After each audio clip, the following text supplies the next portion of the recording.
சகல வேதங்களுடைய பரம தாத்பரிய விஷயீபூதமான பரபிரம்மே ராமன் என்று தெரியும் பொழுது, அந்த பகவானுடைய பிரசம்சையை இந்த பிரபந்தம் வெளிப்படுத்தும் அந்நியில் வேறு பிரகாரமாக நிந்தையில் உபயோகிக்கப்படுத்தக்கூடாது. முன் சொன்ன பிரகாரம் கரனுடைய உள் அபிப்பிராயமானாலும் அதை பகிரங்கமாக வெளிப்படுத்தாமல், தான் சத்ருபாவத்தோடு போர் செய்வதற்காகவே தன் பிராத்தாக்களோடும் 14,000 பேர்கள் ராட்சசர்களோடும் ராமனுடைய ஆசிரமத்திற்கு எதிரில் வந்து போர் செய்ய ஆரம்பித்தான். ராமனும் 2 நாழிகை சாவகாசத்தில் கரனுடைய பரிஜனங்களையும் பிராத்தாக்களையும் வதித்துவிட்டு கரனையும் சம்ஹாரம் செய்து சகல பிராணிகளுக்கும் பரமானந்தத்தை கொடுத்தார். பகவானான ராமன் தன்னுடைய கோதண்டம் என்ற தனுசை 4 கயிறு போட்டு பூட்டி ஆக்னேயாஸ்திரம் என்ற ஒரே பாணத்தால் கரனை வதைத்து பூமியில் விழும்படி செய்தார். மார்க்கண்டேயனை ரட்சிப்பதற்காக ஸ்வேதாரண்யம் என்ற க்ஷேத்திரத்தில் பரமேஸ்வரன் யமனை காலால் உதைத்து தள்ளி சம்ஹாரம் செய்தது போல் ராமனும் கரனை சம்ஹாரம் செய்தார் என்ற உதாகரண பூர்வமாக சொன்னதிலிருந்து யமனுக்கு சமானமான பலத்தோடு கூடியவன் கரன் என்பது சித்தமாகிறது. அதனால் ராமனை பூஜிக்கிறவர்கள் மிருத்யு பயத்தை அடைய வேண்டாம் என்பதும் வெளியாகிறது. அத்துடன் ஸ்வேதகா என்ற பெயருடன் கூடின ஒரு மகரிஷியானவர் காலஞ்சரம் என்ற பர்வதத்தில் அத்யுக்கிரமான தபஸை செய்து வந்தார். அவரோ ஜாதியில் வைஷ்யனாவார். அவருடைய தபஸ் முடிந்து பலத்தை அடைவதற்கு முன்பு அவர் காலகதியை அடையும்படி நேர்ந்து மிருத்யுவும் எதிரில் வந்துவிட்டான். அந்த மகரிஷியோ பரமேஸ்வரனை பார்த்து, ஹே சுவாமின்னு, நான் தபஸ் என்ற வேதத்தில் சொல்லிய சாதனத்தை மோக்ஷம் என்ற பரம புருஷார்த்தத்தை அடைவதற்காக அனுஷ்டித்து வருகிறேன். அதன் நடுவில் மிருத்யு வந்து என்னை பாதிக்கிறானே, இது நியாயமாகுமா என்று கேட்க, பரமேஸ்வரனும் அந்த பிரார்த்தனைக்கு இணங்கி அந்த மிருத்யுவை இடது காலால் உதைத்து சம்ஹாரம் செய்தார். இந்த கதையானது கூர்ம புராணம் உத்தரகண்டத்தில் 36வது அத்தியாயத்தில் பிரசித்தமாக தெரிகின்றது. ஸ்ரேயோ மார்க்கத்தில் பிரவர்த்தித்த மனிதர்களுக்கு நடுவில் யாதொரு விதமான விபத்தும் ஏற்படாது என்பதற்கு அத்தாட்சியாக ஆகிறது. எவ்விதமானாலும் சத்கர்மாவில் பிரவர்த்தித்த சத் புருஷர்களுக்கு ஏற்படும் மிருத்யு பர்யந்தமான ஆபத்தை கூட க்ஷண காலத்தில் நிவர்த்தி செய்து வைத்து சஜ்ஜனங்களுக்கு யாதொரு விதமான பீடையும் இல்லாமல் அவர்களை ரட்சித்து வருவதே ராமனுக்கு இயற்கையான உத்தம குணம் என்பது இதனால் வெளியாகிறது. இவ்விதம் மகரிஷிகளுக்கு விரோதிகளான கரன், தூஷணன், திரிச்சிரஸ் இவர்களை ஸ்ரீராமன் ஒரு முகூர்த்த காலத்தில் ஒரே பாணத்தால் சம்ஹாரம் செய்து மகரிஷிகளுக்கு சுகத்தை கொடுத்து வந்த ராமனுடைய செய்கையை எவராலும் புகழ்ந்து பேசாமல் இருக்க முடியாது. இந்த தருணத்தில் கரனோடு ராமன் யுத்தம் செய்கிற மகா சமரத்தில் ராமனும் கொஞ்சம் பின்வாங்கியதாக தத்துவம் தெரியாத சில ஜனங்கள் க்ஷத்ரியனான ராமனிடத்திலும் பலாயன தோஷத்தை ஆரோபிக்கின்றார்கள். அதற்கு வால்மீகி மகரிஷியின் சூக்தியையே, அதாவது அவ்விதம் ஸ்ரீராமனிடமும் தோஷாரோபணம் செய்வதற்கு ஆரோபம் செய்கிறவர்களின் அஞ்ஞானம்தான் காரணமாகும். எங்கும் ஆரோபத்தில் ஆரோபிதாவின் அஞ்ஞானம்தான் காரணம் என்பது பிரசித்தமானது.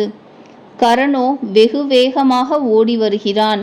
அவனுடைய சரீர முழுமையும் ராம பாணத்தால் அடிபட்டு ராமனுக்கு அவனுடைய சரீரத்தில் பாணப்பிரயோகம் செய்ய அவகாசம் கொடுக்காமல் சரீரத்தோட சரீரம் ஒட்டும்படி கிட்ட நெருங்கி வந்துவிட்டான். அவன் சரீரத்தில் பெருகுகிற ருதிர கந்தத்தை ஆக்ரானம் செய்வது மிகவும் துஸ்ஸகமாக ஆகிவிட்டது. பாணப்பிரயோகத்திற்கும் இடமில்லாமல் நெருங்கிவிட்டான். ராமனோ அஸ்திர சஸ்திர வித்யையில் மிகவும் சிக்ஷிதன் ஆனதால் 2 அடி பின்வாங்கினால்தான் பாணப்பிரயோகம் செய்து இந்த கரனை வதம் செய்யலாம் என்று அறிந்தவன். மேற்சொன்ன காரணங்களை கொண்டு 2 அடி பின் வாங்கத்தான் வாங்கினார். அதனால் ராமனிடம் யாதொரு தோஷமும் சொல்ல முடியாது. சூரன் பின்வாங்கக் கூடாதென்பதை ஒப்புக்கொள்கிறோம். ஆகிலும் இரண்டோரடி பின்வாங்காமல் போனால் அவனை கொல்வதில் காரணங்கள் அகப்படாததினால் இரண்டோரடி பின்வாங்கினதும் சூரனுக்கு தோஷம் ஆகாததே. பின்வாங்காமல் போனால் கரனை கொல்ல முடியாது என்றதுதான் மேற்சொன்ன வாக்கியத்தின் அர்த்தமாகும். இது அர்த்தாபத்தி பிரமாணத்தில் சேர்ந்தது. சில சந்தர்ப்பங்களில் அர்த்தாபத்தி பிரமாணமும் எல்லா பிரமாணங்களுக்கும் மேலானதாக ஆகிவிடக்கூடும். கேவல வதிரேகி அனுமானம் என்றும் சிலர் இதை சொல்லுவார்கள். இதற்கு உதாகரணத்தை கவனிக்கவும். ஒரு மனிதன் தான் பெரிய யோகியைப் போல் வேஷதாரியாக இருந்து உலகத்தை வஞ்சித்து சர்வ ஜனங்களாலும் பூஜிக்கப்படுகிறவனாக இருந்து வருகிறான். அவன் போஜனமே செய்வதில்லை என்ற பிரசித்தியும் அடைந்து விட்டான். அதனாலேயே அவனிடம் பிராணிகளுக்கு நாளுக்கு நாள் பெரிய பிரமம் ஏற்பட்டு வருகிறது. சரீரத்தின் பருமனும் தேஜசுமோ நிமிஷத்திற்கு நிமிஷம் அதிகரித்து வருகின்றன. இவனோ ஆகாரம் உட்கொள்ளுகிறதில்லையே. இவ்வளவு பருமன் எப்படி ஏற்பட்டது என்று சந்தேகம் வர இந்த அர்த்தாபத்தி பிரமாணத்தை அங்கு வித்வான்கள் உபயோகப்படுத்துகிறார்கள். எப்பொழுது நிமிஷாநிமிஷம் இந்த யோகியின் தேகத்தில் வளர்ச்சி அதிகமாகி வருகிறதோ அப்பொழுது இவன் வெளிக்கு போஜனம் செய்யாதவன் போல் நடித்தாலும் இரகசியமாக புஜிக்கவே புஜிக்கின்றான் என்று இந்த நியாயத்தால் அந்த யோகியினிடம் இரகசிய போஜனத்தை கல்பிக்கின்றார்கள். இதுபோல்தான் பிரகிருத்தமான கரவதத்திலும் அந்த நியாயத்தை உபயோகப்படுத்தி கொள்ள வேண்டும். இரண்டொரு அடி பின்பற்றாமல் போனால் பான பிரயோகம் செய்ய அவகாசம் இல்லாமற் போகிறபடியால் சூரர்களும் அஸ்திர வித்யையை குருகுல வாசம் செய்து நல்ல சிக்ஷையை அடைந்தவர்களாயிருந்தால் இரண்டோரடி பிரகிருத்த சந்தர்ப்பம் போன்ற சந்தர்ப்பத்தில் பின்வாங்கி கொண்டுதான் யுத்தம் செய்வார்கள். இதை கவிகள் சார்தூல கதியென்று சொல்லுவார்கள். சார்தூலம் என்றால் புலியாகும். அந்த புலியானது அரண்யத்தில் ஒரு மனிதனை பார்த்தவுடன் அவனிடம் பாய்வதற்கு 2 நிமிஷமாகும். மனிதனும் அதற்காக பயப்படாமல் அதன் எதிரில் நின்றே ஜீவித்து கொள்ளலாம். அந்த மனிதனை பார்த்தவுடன் புலியானது லட்சியம் தவறாமல் அவனை பிடிக்கும் எண்ணத்துடன் 2 நிமிஷம் சாவதான மனசோடு மார்க்கத்தை கவனித்து கொண்டு பாய்வதற்கு கிளம்பினவுடன் அந்த மனிதன் குறுக்காக விலகிவிட்டானேயானால் அந்த புலியானது நேரான மார்க்கத்தில் வெகு தூரத்திற்கு அப்பால் போய் விழுந்துவிடும். இப்படி புலியை புத்திமானான புருஷன் ஏமாற்றுகிறது உண்டு.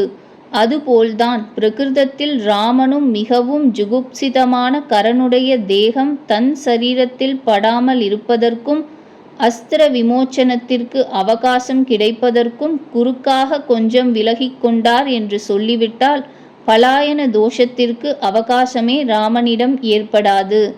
இவ்விதமான தாத்பரியத்திற்கு மகேஸ்வர தீர்த்தீய வியாக்கியானமே மூலமாகும். தவிரவும் கரண், தூஷணன், திரிச்சிரஸ் மூவர்களும் யாக்ஞவல்கியருடைய புத்திரர்கள் என்று முன்பு சொல்லப்பட்டது. மகாபாரத ரீதியாக இந்த 3 பேர்களுக்கும் ஒரு பிரகாரமான பெயர்களும் குறிப்பிடப்பட்டன. உபனிஷத்தை அனுசரித்தோ ஆத்மபந்து, ஸ்ருதபந்து, லோகபந்து என்று இவர்களின் பெயர் விளங்குகின்றன. சூர்பனகையான இவர்களின் பகினி கல்யாணி என்ற பெயரால் குறிப்பிடப்படுகிறாள். இவர்கள் 14,000 சிஷ்யர்களான ரிஷி குமாரர்களுக்கு அத்தியாத்ம வித்யையை கற்றுக் கொடுத்து கொண்டு கால நயனம் செய்து வந்தார்கள். ஆகிலும் சிவபக்தியினுடைய உத்ரேகத்தால் விஷ்ணு துவேஷம் அதிகரித்து ராட்சசர்கள் ஆகும்படி நேர்ந்துவிட்டது. அதனால் சிவனுக்கும் விஷ்ணுவிற்கும் பேதமில்லாத காரணத்தை கொண்டு விஷ்ணு சாபத்திற்கு காரணமானவர்கள் சிவசாபத்திற்கும் காரணமாகிவிட்டார்கள். பிறகு சிவன் விஷ்ணு இருவர்களையும் பிரபத்தி செய்து இரு தத்துவமும் ஒரு தத்துவமாக வந்து இருவர்களுக்கு ராட்சச பாவத்திலிருந்தும் விமோச்சனத்தை உண்டு பண்ணும்படியான சந்தர்ப்பமும் வாய்த்தது. அதனால்தான் ராமன் தேகத்தில் ஹரி ஹரன் என்று 2 தத்துவங்களும் அடங்கி இருக்கின்றன.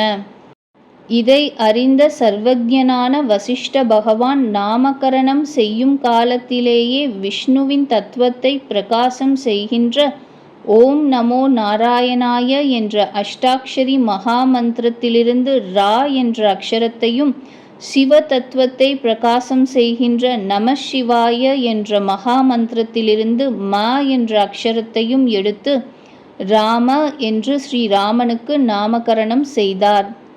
இதனால் சிவனும் விஷ்ணுவும் சேர்ந்த அகண்ட தத்துவமே ஸ்ரீராமன் என்று சொல்லப்படும்.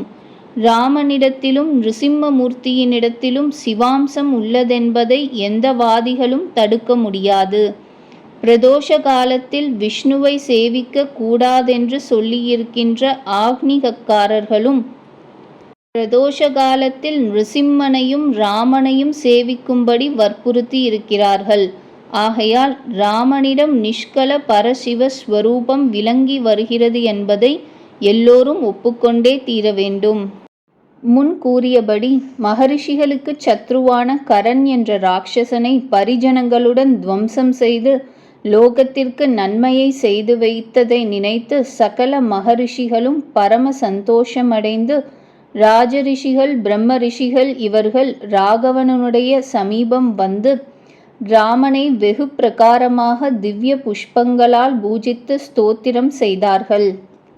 பிறகு ரிஷிகளும் ராமனை பார்த்து, ஹே ராமா, தேவேந்திரனும் சில நாட்களுக்கு முன்பு சரபங்கர் ஆசிரமத்திற்கு வந்திருந்தது கிரூரனான கரனை வதிக்க வேண்டும் என்று உன்னிடத்தில் தெரியப்படுத்திக் கொள்வதற்காகத்தான் என்பதை அறியவும். ஆகிலும் தேவ ரகசியமானதால் ராவண வதத்திற்கு பிறகு உன்னை தரிசனம் செய்து கொள்ளலாம் என்ற எண்ணத்துடன் மகரிஷியினிடம்தான் வந்த காரணத்தை சூக்ஷிபித்துவிட்டு உன்னை பார்க்காமலே திரும்பி போய்விட்டான். மகரிஷிகளும் தன் ஆசிரமத்திற்கு உன்னை அழைத்து போகும் வியாஜத்தால் ஜனஸ்தானத்திற்கு சமீபத்தில் உள்ள பஞ்சவட்டி தீர பர்யந்தம் அழைத்து வந்தார்கள். தேவர்களுடைய காரியமும் மகரிஷிகளுடைய மனோரதமும் பரிபூர்ணமாகிவிட்டன. தண்டகாரண்யத்தில் மகரிஷிகள் நிச்சங்கையாக இனிமேல் தபஸை செய்வார்கள் என்று வெகு பிரகாரமாக ராமனை ஸ்லோகித்து பேசிக்கொண்டிருந்தார்கள். இந்த சமயத்தில் தேவர்கள், சாரணர்கள், கந்தர்வர்கள் முதலானவர்களும் திரளாக ஆகாச மார்க்கத்தில் வந்து நின்று கொண்டு தேவ துந்துபி வாத்தியத்தையும் கோஷித்து தேவலோக பாரிஜாத புஷ்பங்களை ராமனுடைய சிரசில் வர்ஷித்தார்கள். 1.5 முகூர்த்தத்திற்குள் அசகாயனாக ராமன் மகாபயங்கர ஸ்வபாவத்தோடு கூடிய 14,000 ராட்சசர்களையும் கரதூஷண திரிச்சிரஸ் 3 பேர்களையும் வதித்ததோ மிகவும் ஆச்சரியத்தை கொடுக்கக்கூடியதாக இருந்து வருகிறது. இதுபோலொத்த அற்புதமான கர்மாவை ராமன் சாக்ஷாத் விஷ்ணுவாக இருந்தால்தான் செய்ய முடியும். இந்த ஒரு கர்மாவே ராமன் சாக்ஷாத் மகாவிஷ்ணு என்று தீர்மானிப்பதில் அசாதாரணமான லிங்கமாகும். இவ்விதம் ராமனை பிரசம்சை செய்துவிட்டு சகலமான தேவர்களும் தத்தம் லோகம் சென்றார்கள்.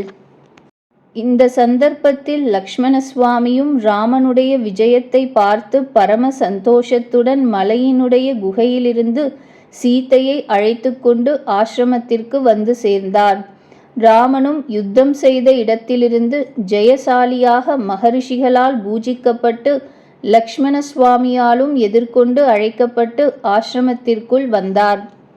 அந்த சந்தர்ப்பத்தில் மகா சமரத்தில் விஜயத்தை அடைந்த தன் பர்த்தாவான ராமனை பார்த்து சீதா தேவியானவள் அனுபவித்த ஆனந்தத்தை வால்மீகி மகரிஷியே பிரகாசப்படுத்துகிறார். சீதா தேவியோ முன்பு 14,000 பேர்கள் ராட்சசர்களோடு கூடின கரன், தூஷணன், திரிச்சிரஸ் 3 பேர்களோடும் தனியாக இருக்கும் ராமன் என்ன செய்வாரோ என்று பயத்தை அடைந்திருந்தாள். இப்பொழுதோ ராமன் ஜெயித்தவுடன் வீர குலமான ஜனக குலத்தில் தான் பிறந்த காரணத்தால் வீர தாரதம்யத்தை அறிந்தவளாகி ராமனை போல் 14 லோகங்களிலும் மற்றொரு அரசனை வீரன் என்றும் சூரன் என்றும் சொல்ல முடியாது. இந்த மகா புருஷனை நாம் பர்த்தாவாக அடையும்படியான தவத்தை செய்து பாக்யவதி ஆனோம். நமது ஜென்மாவே சபலமான ஜென்மா என்று எண்ணி பரம பக்தியோடும் வெகுமான புத்தியோடும் பர்த்தாவான ராமனை ஆலிங்கனம் செய்து கொண்டு சந்தோஷத்தை அடைந்தாள். மகாசமரத்தில் கரனால் பிரயோகம் செய்யப்பட்ட பாணங்களும் ராமனுடைய விக்கிரகத்தில் விழுந்திருக்க கூடுமானதால் ஆங்காங்கு ராமனுடைய சரீரத்திலும் பாணங்களின் கூர்முனை பட்டு காயங்கள் காணப்படுகின்றன. அதற்கு வீர விரணம் என்று கவிகள் கூறுவார்கள். அப்படி காணப்படும் விரணங்களில் சில ரணங்களிலிருந்து இரத்தங்களும் பிரவாகித்து கொண்டு வந்தன. அவைகளால் ராமனுடைய மங்கள விக்கிரகமும் வியாபரித்ததாக காணப்படுகிறது. மகாசமரத்தில் ஏற்பட்ட சிரமத்தால் ரோம கூப்பங்களிலிருந்து வியர்வை ஜலங்களும் காணப்படுகின்றன. கவசத்தை கழற்றி கொண்டு கையில் கோதண்டத்தையும் அவலம்பித்து கொண்டு ஒருவனாக யுத்தம் செய்த காரணத்தால் ஹா என்ற சிரமத்துடன் நின்று வரும் பிரியமான பர்த்தாவை பார்த்து, மகாசமரத்தில் சம்பந்தப்பட்ட காரணத்தால் காட்டிலுள்ள செடிகளால் தன்னுடைய ஜடையை தூக்கி கட்டி கொண்டு இடுப்பிலுள்ள மறையுரியையும் நழுவாமல் இறுக்கி கட்டிக்கொண்டு பாணங்களால் நிறைந்த அம்பரா தூணியை கழுத்தில் மாட்டிக்கொண்டு யுத்தம் முடிந்து போன காரணத்தால் கோபம் அடங்கி மலர்ந்த தாமரச புஷ்பம் போல் பிரசன்னமான முகத்தோடு கூடினவராயும் குகையிலிருந்து சீதையும் லக்ஷ்மணனும் வருகிறார்களா என்பதை கவனித்து கொண்டு மறுபடியும் கரனை சேர்ந்தவர்கள் யுத்தத்திற்கு வருவார்களோ என்று கவனத்துடனும் விளங்கி வரும் ராமனை பார்த்து, இல்லாவிடில் முன்பு வீரனென்று காதால் கேட்கப்பட்டவனும் இப்பொழுது வீரனுடைய காரியத்தை செய்து தான் மகாவீரன்தான் என்பதை ருஜுபடுத்தினவனாயும் உள்ள ராமனை பார்த்து, சத்ருஹந்தாரம் என்று ராமனுக்குள்ள விசேஷத்தால் மகா சமரத்தில் ஏற்பட்ட ஹனன கிரியைக்கு கரண் முதலான சத்ருக்கள்தான் கர்மாவாக ஆனார்களே தவிர தான் அந்த கிரியையில் எப்பொழுதும் கர்த்தாவாக தான் இருந்து வந்தார். அதாவது சத்ருக்களை அடிக்கிறவராவர் அந்நியில் சத்ருக்களால் அடிக்கப்பட்டவராக ராமன் ஆகவே இல்லை. அந்த யுத்தத்தை பார்ப்பதற்காக தேவர்கள், கந்தர்வர்கள், சித்த புருஷர்கள் முதலானவர்கள் திரள் திரளாக வந்து பூமியிலும் ஆகாசத்திலும் 4 பக்கங்களிலும் நின்று கொண்டிருந்தாலும் ராமன் செய்யும் பாணப்பிரயோகம் ராட்சசர்களான சத்ருக்களின் சரீரத்தில்தான் விழுந்தது. அந்நியில் அனபராதியான சஜ்ஜனங்களுடைய சரீரத்தில் விழுவதில்லை. இதனால் கவனிக்கும் பட்சத்தில் துஷ்ட நிகிரகம் என்ற பகவானுடைய அவதார பிரயோஜனமானது சித்திக்கின்றது. அதாவது ராமனோ மகாவிஷ்ணுவானதினால் ரக்ஷக ஸ்வரூபமாகும். மகரிஷிகள் முதலானவர்களோ ரக்ஷியர்கள் ஆவார்கள். மகரிஷி முதலிய பிராணிகளுக்கும் பகவானான ராமனுக்கும் ரக்ஷிய ரக்ஷக பாவம் சம்பந்தமானது ஏற்பட்டது. அது நித்திய சம்பந்தமானதால் ஒரு நாளும் அதற்கு ஹானி ஏற்படக்கூடாது. ரக்ஷிய கோட்டியில் சேர்ந்தவர்கள் தனக்கு ஏதாவது ஆபத்து வரும் பட்சத்தில் அந்த ஆபத்திலிருந்தும் தான் முக்தனாகிற விஷயத்தில் தன்னிடமே சாமர்த்தியம் இருந்தாலும் அதை உபயோகப்படுத்த மாட்டார்கள். அப்படி உபயோகப்படுத்தினால் ரக்ஷகனான பகவானை அபேட்சிக்கவில்லை என்பதாகிவிடும். அதிலிருந்து பகவானுக்கு தன்மேல் உள்ள ரக்ஷிய ரக்ஷக பாவ சம்பந்தம் அழிந்து போனதாகிவிடும். இது வேத சாஸ்திர சம்மதமாகாது. அதற்காக மகான்கள் தனக்கு என்ன ஆபத்து வந்தாலும் அதை நிவர்த்தி செய்து கொள்ள தன்னிடம் தபோமகிமை இருந்தாலும் அதை உபயோகப்படுத்தாமல் சகன சக்தியோடு பகவானான ரக்ஷகனைத்தான் அபேட்சித்து கொண்டிருப்பார்கள். தண்டகாரண்ய வாசிகளான மகரிஷிகளும் கரண் முதலிய ராட்சசர்கள் மூலம் தங்களுக்கு எவ்வளவு தீங்குகள் ஏற்பட்டும் அந்த ராட்சசர்களை துவம்சம் செய்ய அவர்கள் அனுஷ்டானம் செய்த தவத்தில் ஒரு அல்பமான தபஸ் போதுமானாலும் ரக்ஷிய ரக்ஷக பாவத்திற்கு ஹானி வரக்கூடாதென்ற எண்ணத்துடன் ராமனுடைய ஆகமானத்தையே எதிர்பார்த்து கொண்டிருந்தார்கள். அப்பேற்பட்ட மகரிஷிகளுக்கு ரக்ஷகனான ஸ்ரீராமன் தன்னுடைய வியாபாரத்தையே பிரதீட்சித்து கொண்டு தன் ஆக்ஞையையே எதிர்பார்த்து கொண்டு வரும் காரணத்தால் கரண் தூஷணன் முதலான ராட்சசர்களை கொன்று அந்த மகரிஷிகளுக்கு பரம சுகத்தை உண்டு பண்ணினார். விதேக குலத்தில் அவதரித்த சீதாதேவியானவள் ராமன் மகாசமரத்தில் அகப்பட்டு கொண்டிருக்கிற காலத்தில் அளவுக்கடங்காத சத்ருக்களுடைய கூட்டத்தில் ராமன் ஏகாகியாக அகப்பட்டு கொண்ட காரணத்தால் ராமனுடைய உயிர் எவ்விதமான நிலையில் இருக்கிறதோ என்று கவலைப்பட்டு கொண்டிருந்தாள்.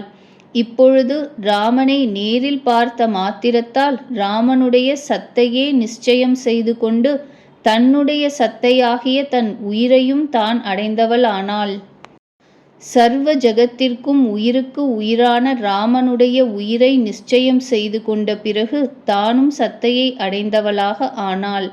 தாரங்களை புருஷனுடைய ஸ்வரூபமாக சொல்லியிருப்பதால் புருஷனுடைய உயிர் நிலைத்தால்தான் ஸ்திரீகளுடைய உயிரும் நிலைக்கும் ஆனதால் யுத்தத்தில் அகப்பட்டு கொண்டிருக்கின்ற ராமனுடைய உயிரை பற்றி சந்தேகப்பட்டு கொண்டு தானும் உயிரை இழந்தவள் போல் இருந்த சீதை ராமனை பார்த்து ராமனுடைய உயிரில் சந்தேகம் தெளிந்து நிச்சயம் ஏற்பட்டபடியால் தானும் புதிதாக பிறந்தவள் போல் ஆனாள்.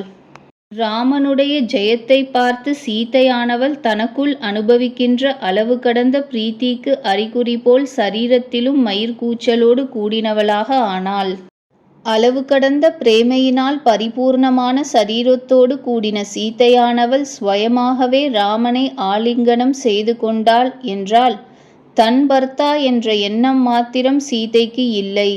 சர்வலோகத்தையும் பறிக்கிற சாக்ஷாத் மகாவிஷ்ணுவே என்ற எண்ணத்தை சீதை அடைந்தாள். ராமன் சர்வலோக பர்த்தா என்ற காரணத்தால் சீதை நாமும் சர்வலோக மாதாவாக ஆகிவிட்டோம் என்று கருதி தன்னுடைய குழந்தைகளாகிய சர்வ பிரஜைகளையும் கரன் முதலான ராட்சசர்களை கொன்று ரட்சித்த சந்தோஷத்தால் லோகத்தில் தன் வயிற்றில் பிறந்த குழந்தையினிடம் அபிமானம் உள்ள தன் பர்த்தாவை அந்த ஸ்திரீயானவள் தானாகவே எப்படி கட்டிக்கொள்வாளோ அதுபோல் ராமனை சீதாதேவியானவள் ஆலிங்கனம் செய்து கொண்டாள். மகாசமரத்தில் கரன் பானவர்ஷம் வர்ஷித்ததிலிருந்தும் ஏதாவது பானங்கள் ராமனுடைய விக்கிரகத்தில் பட்டு க்ஷதம் ஏற்பட்டிருந்தால் அந்த இடங்களை பரம சௌக்கியத்தை கொடுக்கக்கூடியதாகவும் மந்தோஷ்ணமாயும் உள்ள தன்னுடைய 2 கைகளால் முன்பக்கம் ஸ்பர்சவங்கள் இவைகளை தொட்டு ஆலிங்கனம் செய்து கொண்டாள். ராமன் அதிசூரன் ஆனதால் கரனுடைய பானங்கள் ராமனுடைய சரீரத்தில் விழ காரணம் இல்லாமல் போனாலும் வெகு வேகமாக வருஷத்திற்கு சமானமாக கரன் பானப்பிரயோகம் செய்திருப்பதனால் ஏதாவது 2 பானங்கள் ராமனுடைய சரீரத்தில் விழுந்திருக்கலாம். அதாவது பிரகிருதத்தில் ராமன் சகல வேதாந்த வேத்யனான தாரக பரபிரம்மே, சீதாதேவியோ ஜீவ தத்துவம் ஆகும். இந்த ஜீவனுக்கு பிரம்மத்தை விட்டு பிரிவு ஒரு காலத்திலும் கிடையாதென்று சாஸ்திரங்கள் முறையிட்டாலும் பொய்யான பிரபஞ்ச வாழ்க்கையில் அளவற்ற பற்றுதல் ஏற்பட்டு அந்த பரபிரம்மத்தை அனுச்சிந்தனம் பண்ண அவகாசம் ஏற்படாத காரணத்தை கொண்டு இந்த ஜீவனுக்கு பிரம்மத்தை விட்டு பிரிவு ஏற்பட்டு விட்டது. அதனால் கர்ம பரதந்திரமான சரீரத்தில் ஹிருதய குகைக்குள் ஜீவன் அகப்பட்டு கொண்டு பரதந்திரனாக கஷ்டப்படுகின்றான். குகைக்குள் சீதை இருந்தாள் என்றதனால் ஹிருதய குகைக்குள் ஜீவன் என்ற அர்த்தத்தை கிரகிக்கவும். அந்த ஜீவனுக்கு ஹிருதய குகையிலிருந்து வெளிவந்து முன்போல் ராமனாகிய பிரம்மத்தின் சமீபத்திலேயே இருந்து கொண்டு அமானுஷமான திவ்ய போக பிரவாகத்தை அனுபவித்து வர வேண்டுமானால் அதற்கு ஆச்சாரிய புருஷனுடைய அனுகிரகமே முக்கிய காரணமாகும். அந்த ஆச்சாரிய புருஷனுடைய ஸ்தானத்தில் லக்ஷ்மணனை கிரகித்து கொள்ளவும். ஜீவனுக்கு பிரம்ம பிராப்தியில் ஏற்படுகிற விரோதிகள்தான் அகங்கார மமகாராதிகள்.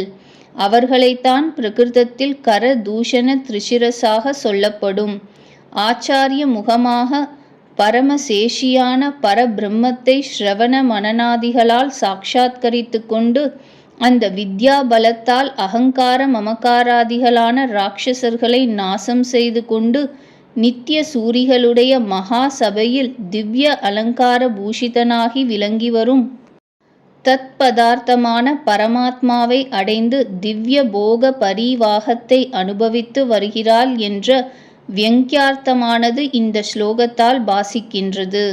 இராமாயணம் உத்தம காவியமானதால் வாச்சாரியத்தையும் அதிக்கிரமித்து வியங்கியார்த்தமானது பாசிக்க வேண்டியது அவசியமாகும். இல்லாவிடில் இதற்கு உத்தம காவியத்துவம் சம்பவிக்காமல் போய்விடும். பரதந்திர பிரஜ்ஞர்களான மனுஷ்யர்களுக்கோ இராமாயணத்தின் ஒவ்வொரு பதத்திற்கும் இன்னதுதான் அபிப்பிராயம் என்பதை ஸ்வதந்திர பிரஜ்ஞர்களான வியாக்கியாதாரர்கள் பிரகாசப்படுத்தித்தான் அறிந்து கொள்ள வேண்டும். ஸ்வதந்திர பிரஜ்ஞர்களான மகா புருஷர்களாயும் உள்ள வியாக்கியாதாரர்கள் ஆங்காங்கு ஸ்ரீமத் இராமாயணத்தில் வியங்கிய மரியாதையை அவசியம் பிரகாசப்படுத்த வேண்டுமென்று குறிப்பிட்டிருப்பதிலிருந்தும் இந்த தத்துவத்தை இங்கு பிரகாசப்படுத்தினோம்.